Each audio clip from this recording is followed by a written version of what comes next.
Do you have a free Zoom account? If so, listen up. There are key differences between what you can do in a free Zoom account and what's added for you in a paid Zoom account. Let me take you through my top key differences, which will show you that when you have a paid Zoom account, you get the functionality you need to grow your business.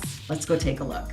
So one of the main differences between a free Zoom account and a paid Zoom account is the time limit that you're given on how long you can stay live with your participants. You see right here, this is the participant list. When you are hosting your own meeting, you are shown who is in the meeting with you. And well, today's meeting, we only have a few, but with either a free Zoom account or a paid Zoom account, this list could get all the way up to 100. That's right. You can have 100 participants even in a free Zoom account. However, you're limited to 40 minutes. So that's right. You can have 100 participants, whether you're in a free Zoom account or a paid Zoom account, but with a free Zoom account, you can only be on with them for 40 minutes. So that for me, the fact that you have an unlimited amount of time in a paid Zoom account, that for me is a top key difference. The next key difference has to do with how you engage with your audience inside your Zoom meeting. And that is using Zoom polls. That's right. There is a polling feature. Actually, you'll see it right here in my host toolbar. The poll option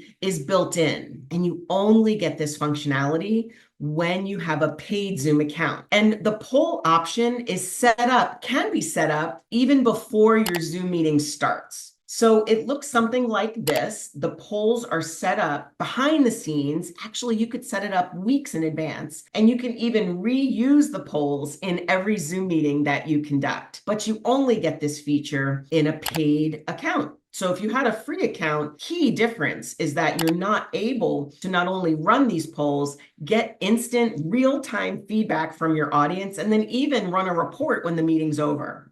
In this difference, now wait, this one's a biggie, especially if you're looking to grow your audience exponentially using Zoom, and that's with live broadcasting from your Zoom meeting to social media platforms. You see in here, when you go to the More menu from your host control toolbar, you have these options, and one of them is live streaming. And you can live stream to multiple social media platforms, or you can do it through custom live streaming. If you want more information on how to live stream from your Zoom meeting to Facebook, take a look at our other YouTube video on how to do just that. Another key difference is when you're inside your Zoom meeting and you have participants and you're trying to manage the participants, either muting them or unmuting them or even admitting them from a waiting room, one of the helpers that you could have inside a Zoom meeting is a co-host. That's right. You can actually, as the host, you can actually assign someone who is currently in your Zoom meeting as a co-host, and then they get almost all of the same functionality that you have as the host. Now, this only works if you have a paid Zoom account. So like right here, again, these are the participants that show up. And as the host in a Zoom meeting, you can go to one of your participants and you can see there that you have the option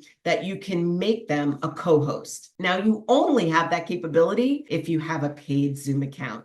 Now, in this next difference between having a paid Zoom account and a free one, this involves a rather new feature involving artificial intelligence, or what we know as AI. And this one you might not even know about. This one is called the AI Companion. So as you can see here in the host toolbar, you have the ability to turn on what's called the AI Companion. And the AI Companion lets you bring up this sidebar. And in the sidebar with this artificial intelligence, you can actually ask your questions during a meeting. You can actually ask meeting questions about whether your name was mentioned or whether you want to be caught up or so. Now, you only have this capability if you have a paid Zoom account.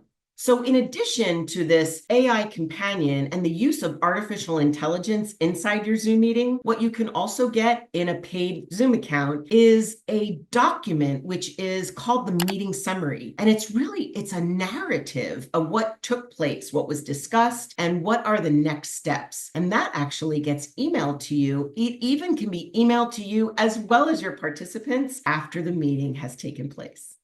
And in this next key difference, this one involves what your participants see when they click that join button to come meet you inside your Zoom room. You see, when you're using what's called the waiting room, you can have an experience for them, which ranges from either the basic Zoom logo to actually a video playing for them while they wait. And you see the key difference is that if you have a free Zoom account, you cannot customize that experience. The waiting room can be turned on, but what they're seeing is the basic Zoom logo and a title from you, which is actually the name of your meeting. If you have a paid Zoom account, then what you get to do prior to the meeting starting is you get to go in here, which is in your Zoom settings, and you can do what's labeled right here, customize waiting room. And when you go in there, you see only if you have a paid Zoom account can you do this.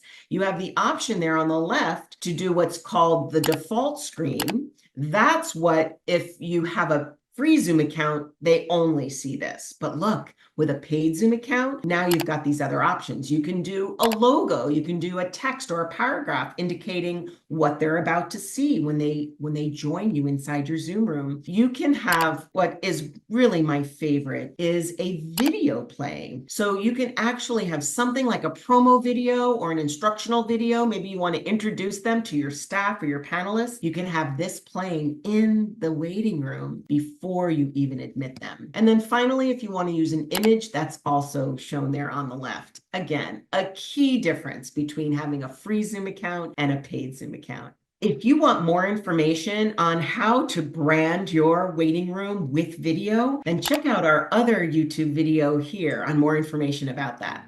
And that's a wrap for today. I hope you found it helpful and that you realize that with a paid Zoom account, you have these added functionalities that give you more control over growing your business with engaging Zoom events that are ultimately more profitable. Hey, if you have a paid Zoom account, even that entry-level Zoom Pro account, I can help you get the most out of that account with instant access to my training course. For more information, click the link in the description below this video. And while you're there, click the subscribe button and hit that notification bell because we are adding new content here every week. Thank you so much for tuning in today. Until next time, keep exploring, keep innovating, and keep on Zooming. This is Betsy Sabatini. I'm your Zoom expert. Take care.